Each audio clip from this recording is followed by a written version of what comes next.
everyone, welcome back to my channel. I'm so glad you're here.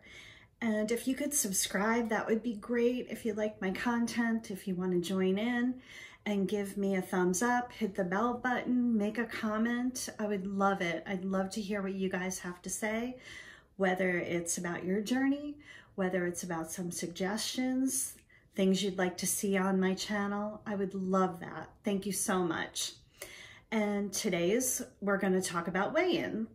So I weighed in as I always do on Wednesdays, and I lost half a pound, and it doesn't seem like a lot, but I've been really struggling, as I've mentioned, with a lot of emotional eating. And so it's been a struggle. I've been really trying hard, and I feel good about that half a pound. So I got a long way to go. I wish it was more, but that's what I'm here to work on. So that was the other thing I wanted to talk about today, was emotional eating. I've obviously dealt with that most of my life, probably since I hit puberty. Just kind of low self-esteem, being very shy. I was very shy as a kid, and that's really hard. It's almost part of, I think, having low self-esteem. You don't feel confident with yourself. So I dealt with that. So I've always dealt with emotional eating. So like most of us, I was working from home for, I guess it was almost 4 months, 3.5 months. And at first it was just a free-for-all. My emotions were at high level, as I'm sure it was for most people. And I was so blessed because I didn't really have to go out into the world. I had no one who was affected by this virus severely. I know a few people who had it, but thankfully everyone was good.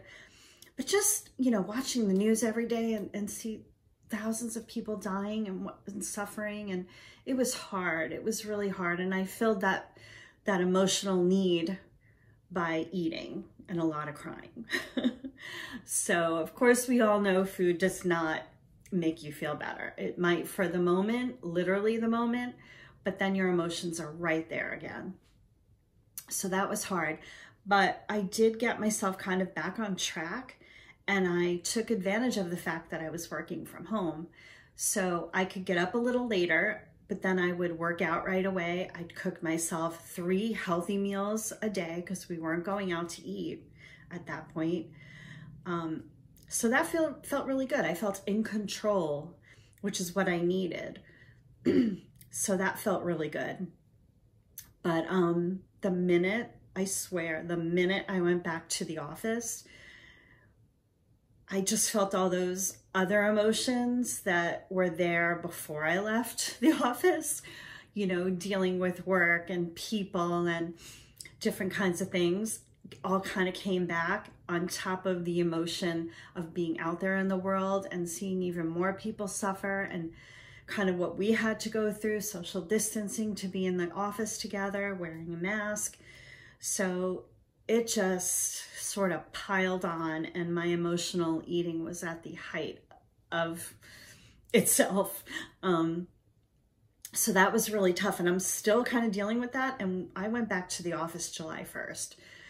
So it's been a couple of months since I've kind of been in a crazy, I'm not going to say binge eating, just a little more emotional eating. Things where even if it's healthy, I'm not eating it because I'm hungry. So that's the other thing too. When I am coming home, I'm looking for a snack. I automatically go to the kitchen as soon as I get home. It's like I practically don't even put my bags down. I run to the kitchen, and it's not necessarily junk food. I don't have a lot of junk food in the house. Sometimes it's these really good crackers that I bought, these whole grain crackers. And I know part of that emotional eating is that crunch, that get out my frustration and my sadness and all those things that I was dealing with. So I felt a little out of control, even when it wasn't the worst food I could be eating. It still feels out of control. So the last couple of weeks, I have tried to kind of deal with that in different ways. I walk with my dad usually once a week in a park. My dad is 79 and is in amazing shape. He stopped smoking a few years ago, and he's in better shape physically than I am. So we just have a great time. We see a lot of animals, and my dad brings his binoculars, and the park is beautiful and huge. We could walk for hours. So that kind of takes away from that emotional eating, because I go right from my office, right to the park, and we walk. I don't have that window of coming home and just right away, you know, grabbing anything. So once a week, at least, I have that control. But it's the other kind of 4 days that I struggle with. I have tried other things. Sometimes I come home right away, I put down my bags. I don't even change my clothes. I go right outside. We have a new deck, both in the back and the front. And the front, we have new chairs, and they're so comfortable. So I kind of go out there, kind of away from the food, the kitchen, whether it's looking at YouTube videos. I just kind of relax, kind of get in a more relaxed state of mind so I can breathe and then decide what to have for dinner and start cooking. So I don't always have that immediate emotional eating reaction. So that works sometimes, you know, and not all the time. There are times when I have really bad days, and those conscious decisions don't always work. So I would love to hear what you guys have to say about that, whether you struggle, you have some foolproof kind of ideas about that. I'd love to hear anything you guys have to say about that. So also, I wanted to kind of address another thing that I've been thinking a lot about, what it's like on a daily basis to be overweight. So I don't know if I mentioned in another video, but I love to do things, physical things, kayaking, biking. I love kayaking, by the way. That's one of my favorite things to do.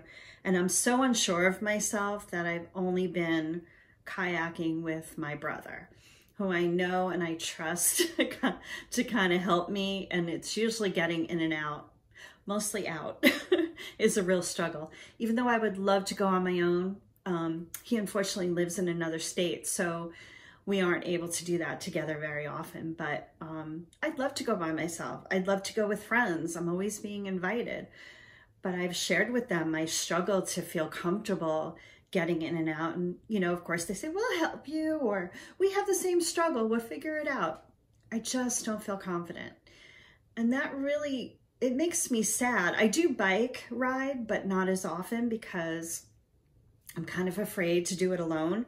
So I have to sort of wait, usually my husband, because once again, with friends, I'm afraid they won't be there to help me or able to help me. So I don't know. I love all those activities, and being overweight's really holding me back from those things. So also I love yoga, and I have tried programs where I can make modifications. I've also done yoga routines for specified or designed for overweight people. While I love it, there's such a restriction in what I used to be able to do when I was smaller. So that kind of makes me sad. I still do it, not as often, because it's almost like done the opposite. Sure, it makes me relax.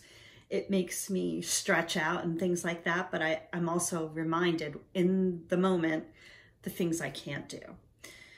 So to me, that's motivation, but sometimes it's hard. You know, you can have the biggest motivation of all and still struggle every day. So that's kind of why I'm here to talk about it. Once again, I want to get ideas from you guys. I want to hear about your struggles, your successes, everything. We can be in this together.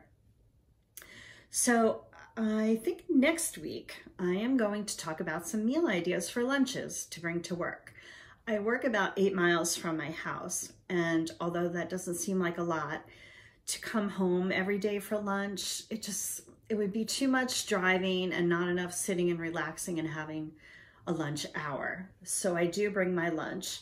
I try to make my lunches pretty simple, mostly salads with chicken, whether it's an Asian salad, an Italian salad, whatever kind of salad that I make. I try to make it as yummy and delicious as possible. I always add a protein, mostly grilled chicken because it's not only 0 points, but it's my favorite protein for salads.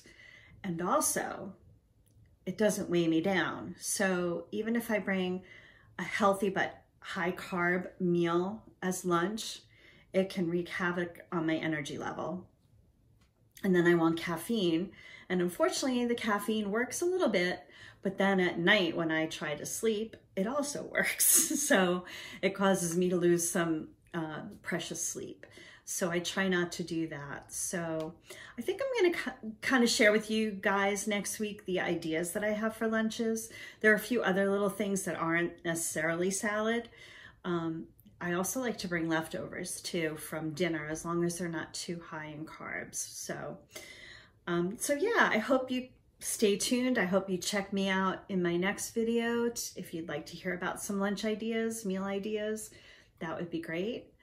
And again, please subscribe to my channel, give me a thumbs up, share the video with your friends, leave me a comment, whatever it is, please. I'd love to hear from you guys. I want to be in this journey together, and I want to hear what you're doing, what you're not doing, your successes, everything. So hope to see you soon. Bye-bye.